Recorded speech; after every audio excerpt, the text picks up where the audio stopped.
Shalom ibu-ibu komisi wanita dimanapun ibu-ibu berada. Senang sekali kita bisa berjumpa kembali, bisa beribadah kembali meskipun hanya secara online. Semuanya itu adalah karena kasih karunia dan anugerahnya Tuhan.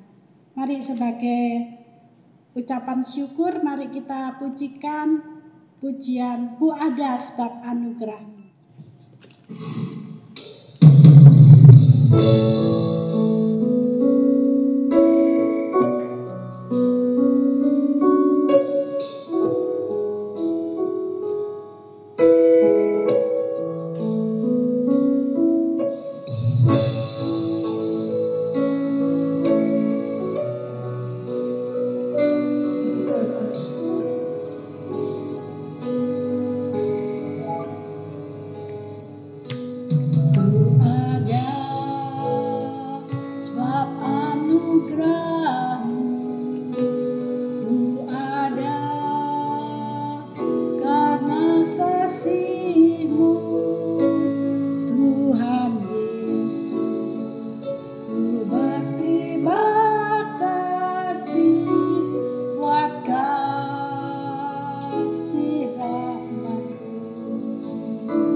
Kita berdoa. Tuhan Yesus, terima kasih untuk anugerah yang Tuhan sudah berikan kepada kami semua, juga untuk kasih setia-Mu Tuhan. Terima kasih untuk kesempatan kepada kami, untuk kami beribadah secara online pada sore hari ini. Terima kasih untuk kesehatan yang Tuhan sudah berikan kepada kami. Kami juga berdoa untuk mereka yang sakit, kiranya Tuhan mau jamah dan sembuhkan mereka Tuhan. Tuhan Yesus, kami mohon pimpinan-Mu Tuhan dari permulaan sampai pada akhirnya kebaktian ini, supaya boleh berjalan dengan lancar, jauhkanlah dari gangguan, sehingga kami boleh beribadah dengan baik Tuhan. Segala puji syukur kami serahkan hanya di dalam nama Tuhan Yesus Kristus, kami berdoa dan mengucap syukur. Amin. Mari kita pujikan lagu Tiada Ku Ragu Lagi.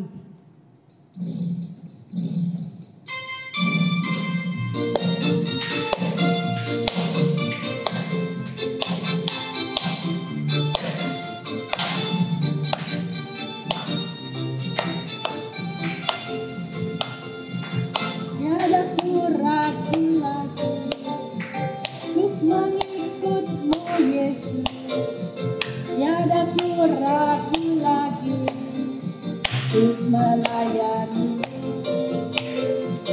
walau banyak rintangan dan badai pun menerjang, tiada ku ragu lagi untuk selamanya. Yesus, Yesus, sahabatku, penolong dalam hidupku. Ku rindu semua orang mengenalmu. Engkau jalan kebenaran dan memberi hidup yang kekal bagi setiap orang yang percaya padamu.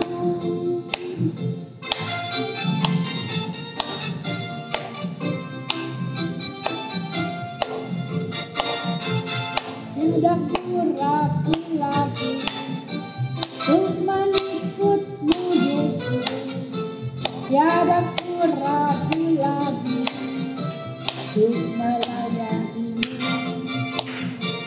walau banyak rintangan dan badai pun menerjang, tiada ku ragu lagi untuk selamanya. Yesus, Yesus, sahabatku, penolong dalam hidupku. Ku rindu semua orang mengenalmu. Engkau jalan kebenaran dan memberi hidup yang kekal bagi tiap orang yang percaya padamu. Bagi tiap orang yang percaya padamu.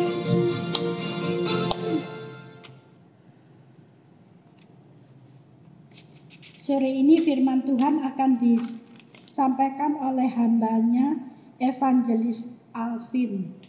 Mari sebelum kita mendengarkan kebenaran firman Tuhan, kita akan menyanyi pujian Saat Ku Tak Melihat Jalanmu.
waktu dan tempat kami persilakan Injil Alvin.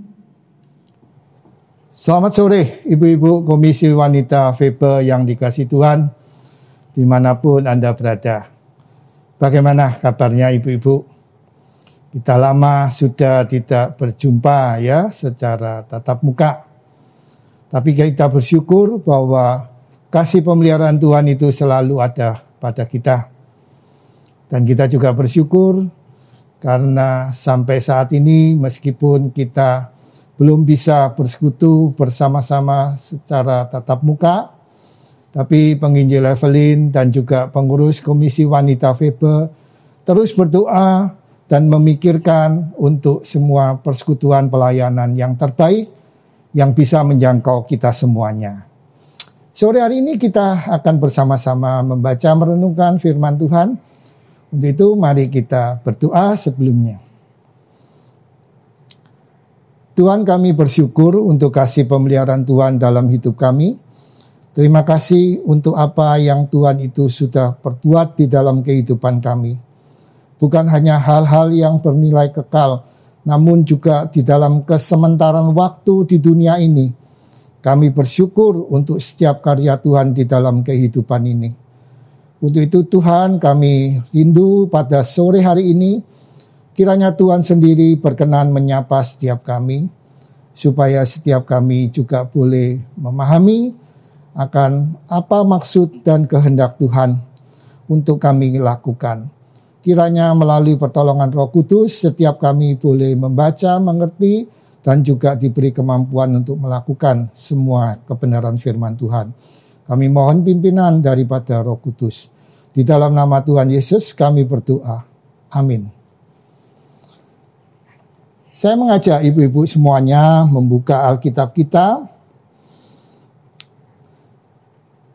yang terambil dari Injil menurut Matius pasal 14 ayat 13 dan 14.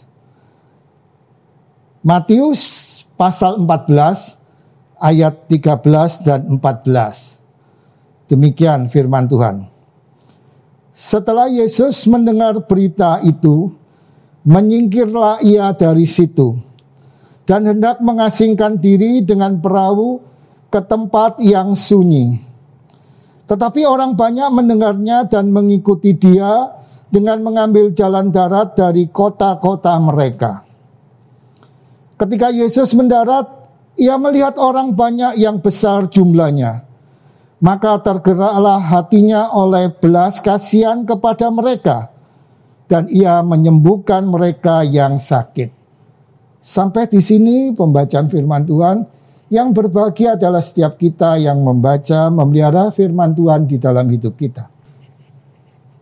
Ibu-ibu yang dikasihi Tuhan, banyak orang menganggap bahwa kesusahan itu menghentikan seluruh karya kebaikan.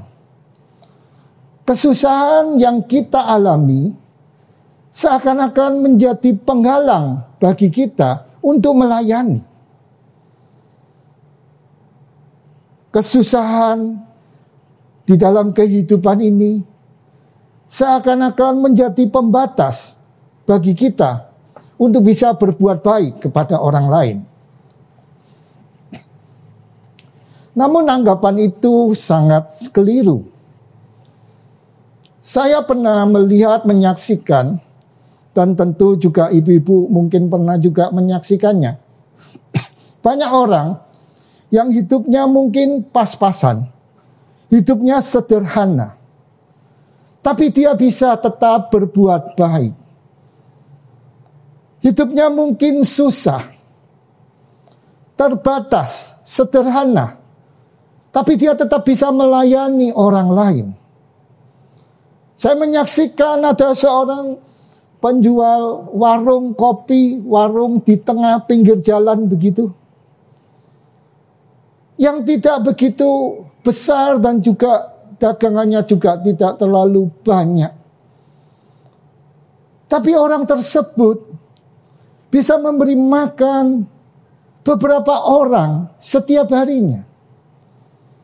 Dia bisa membagi apa yang dia punya kepada orang lain. Sepertinya Ibu, bahwa kesusahan hidup tidak seharusnya menjadi penghalang bagi kita untuk melayani, untuk berbuat baik kepada orang lain. Sebagaimana tadi firman Tuhan yang kita baca. Tuhan Yesus ketika itu baru saja dia mendengar kabar. Sahabatnya sekaligus saudara masih dalam kerabatnya, yaitu Yohanes Pembaptis. Dia telah dipenggal kepalanya oleh Raja Herodes. Mendengar kabar itu tentu Tuhan Yesus bersusah hati, bersedih. Dia bersama-sama dengan muridnya ingin menyepi ke sebuah tempat. Namun karena orang banyak yang membutuhkan Tuhan Yesus, membutuhkan pelayanan Tuhan Yesus, mengikuti Tuhan Yesus kemanapun.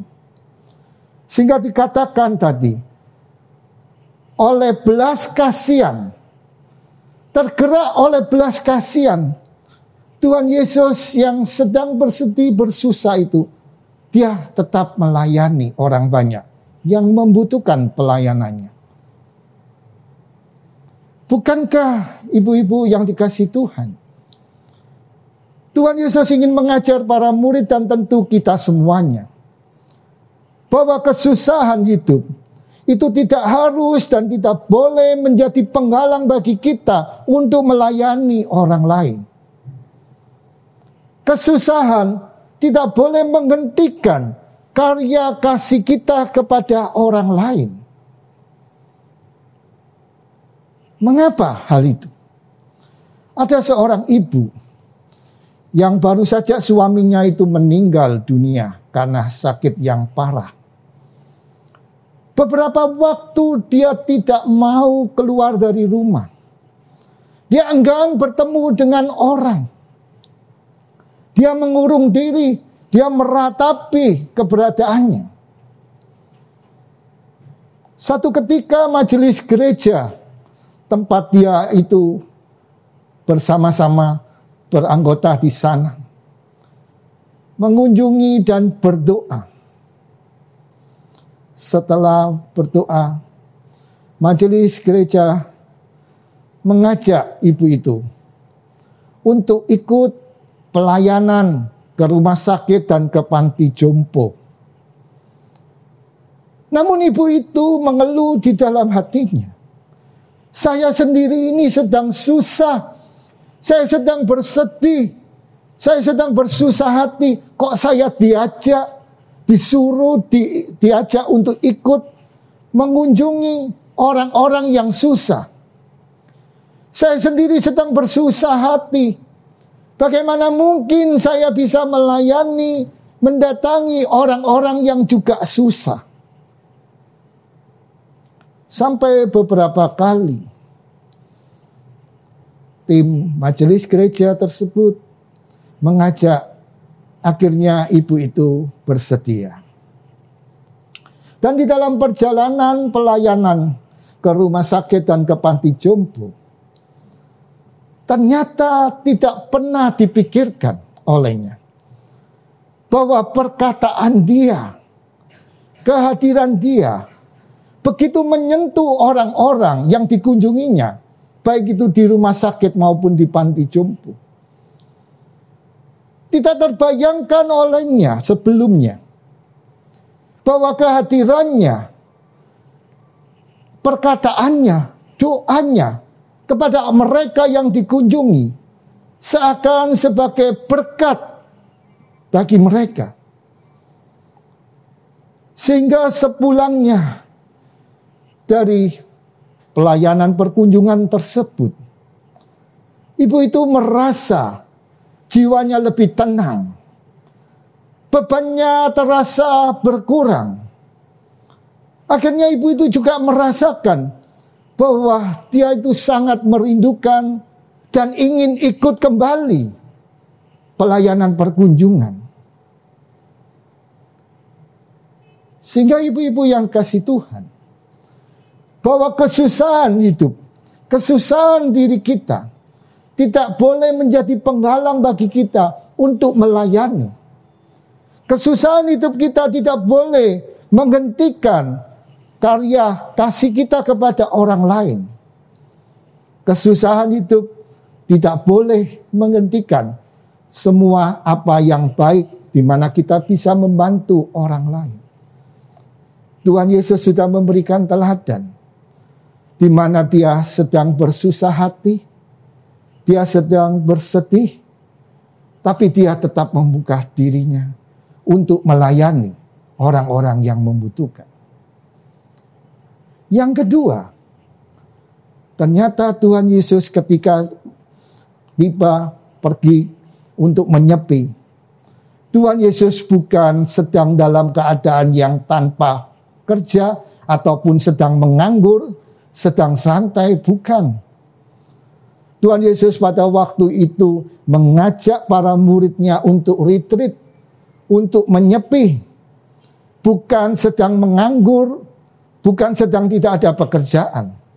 Tetapi Tuhan Yesus pada waktu itu mengajak para murid untuk memikirkan ulang, untuk mengevaluasi dan mengedukasi para muridnya. Untuk apa? Untuk memikirkan pelayanan selanjutnya. Sehingga sesungguhnya pada saat itu Tuhan Yesus bukan hanya bersusah hati, bukan hanya sedang bersedih, tetapi juga dia sedang sibuk untuk mempersiapkan pelayanan berikutnya. Masa waktu pelayanan Tuhan Yesus itu sangat padat jadwalnya. Sehingga dia bukan menganggur, tapi di tengah kesibukannya, dia tetap membuka hatinya untuk mau melayani. Kesibukannya tidak menghambat dia, tidak menjadi penghalang bagi Tuhan Yesus untuk melayani, untuk membantu orang lain. Sesungguhnya ibu-ibu yang kasih Tuhan, banyak pelayanan pekerjaan yang terbaik di dunia ini. Semuanya itu dikerjakan oleh orang-orang yang tersibuk, bukan oleh orang-orang yang menganggur atau pengangguran. Banyak karya besar di dunia ini dikerjakan oleh orang-orang yang sibuk. Sehingga sesungguhnya ibu-ibu yang kasih Tuhan, setiap kita mungkin memiliki kesibukan, tetapi jangan sampai kesibukan itu menjadi alasan bagi kita untuk tidak melayani orang lain. Jangan sampai kita memiliki alasan bahwa saya tidak mempunyai waktu untuk melayani. Saya masih terlalu sibuk untuk bisa membantu pelayanan. Saya terlalu sibuk untuk urusan diri saya, sehingga saya tidak mungkin menolong, membantu orang lain. Kesibukan kita tidak boleh menjadi penghalang bagi kita untuk melayani. Dan itu tidak boleh menjadi alasan ketika kita mau membantu pelayanan, mau membantu orang lain dengan alasan bahwa nanti saja kalau saya sudah longgar waktunya, nanti saja kalau saya sudah pensiun, nanti saja kalau saya sudah tidak sibuk. Ingat ibu-ibu, pada waktu itu ketika kita sudah pensiun, ketika kita sudah nganggur, ketika kita sudah tidak sibuk, belum tentu pada waktu itu kita memiliki minat dan juga kemampuan untuk melayani seperti hari ini. Jangan menunda. Saya mengenal seseorang yang begitu dia itu tahu bahwa waktu di dalam hidupnya tidak akan lama. Waktu hidupnya ini tentu ada batasnya. Sehingga dia belajar, dia mengungkapkan kepada saya, dia belajar untuk setiap perbuatan baik dan pelayanan, dia tidak mau menolak dengan alasan tidak punya waktu. Meskipun orang itu terlalu sibuk. Saya tahu orang itu sibuk karena pekerjaannya, karena usahanya. Tapi dia belajar untuk tidak menggunakan alasan tidak mempunyai waktu ataupun masih terlalu sibuk.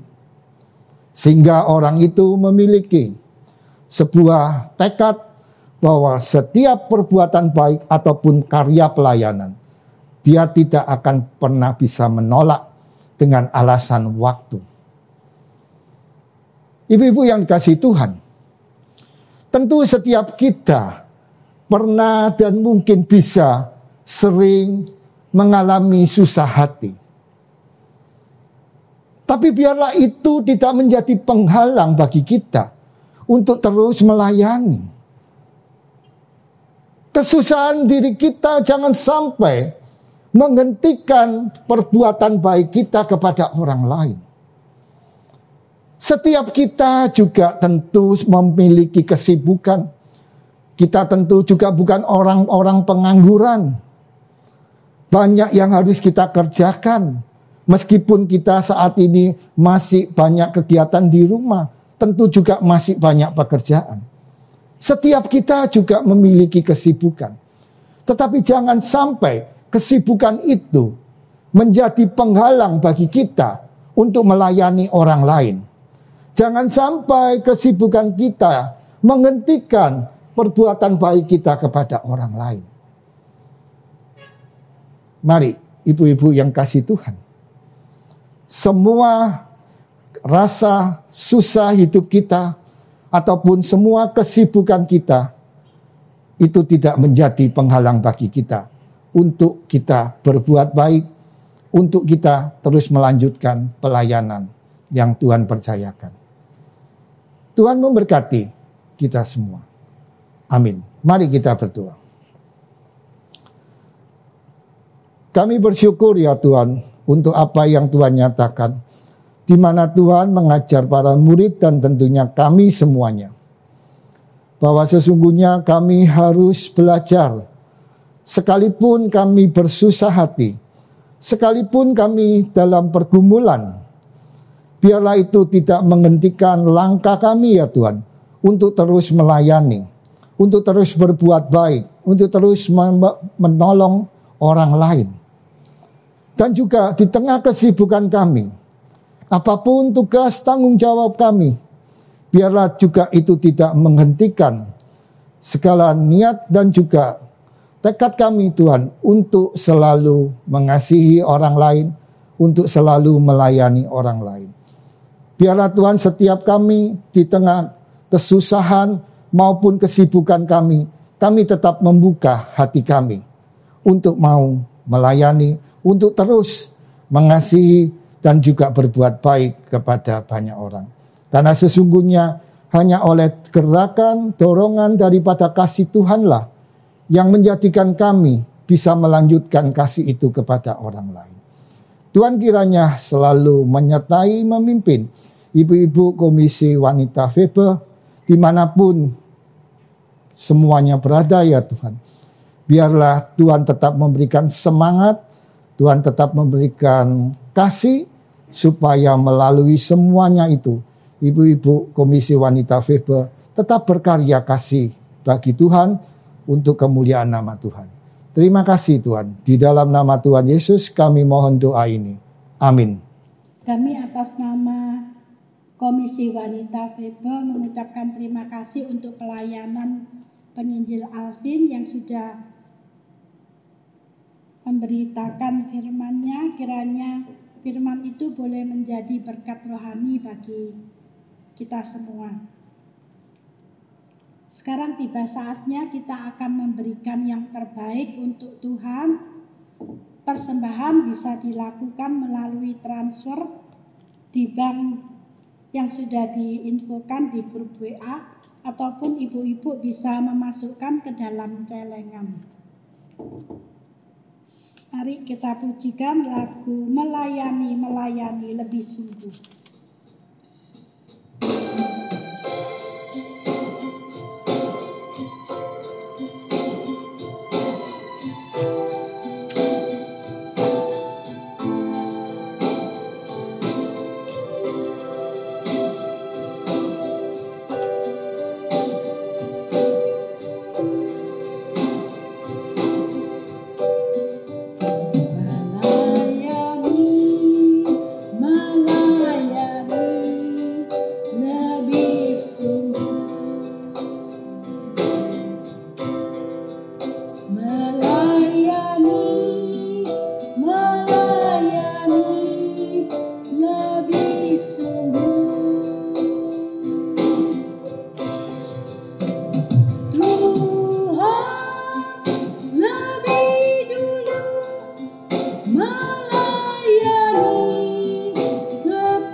Terima kasih Tuhan untuk berkat yang Tuhan sudah berikan kepada kami, dan terima kasih untuk kesempatan yang Tuhan sudah berikan kepada kami, sehingga kami boleh memberikan sebagian berkat-Mu untuk pekerjaan Tuhan di rumah Tuhan ini. Tuhan, kiranya Tuhan mau berkenan menerimanya untuk pelabaran kerajaan-Mu Tuhan.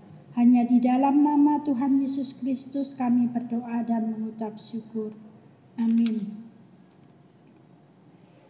Saya mohon Evangelis Alvin untuk memberikan doa berkatnya, dan kemudian kita akan sambung dengan lagu penutup Bapak Terima Kasih. Mari ibu-ibu kita mengarahkan hati kita dan kita menyambut berkat Tuhan. Kasih pemeliharaan dari Allah Bapa, kasih setia daripada Tuhan Yesus Kristus, serta kasih yang berlimpah-limpah dari Allah Roh Kudus akan menyertai setiap kita dari sekarang sampai kedatangan Kristus kali yang kedua. Amin.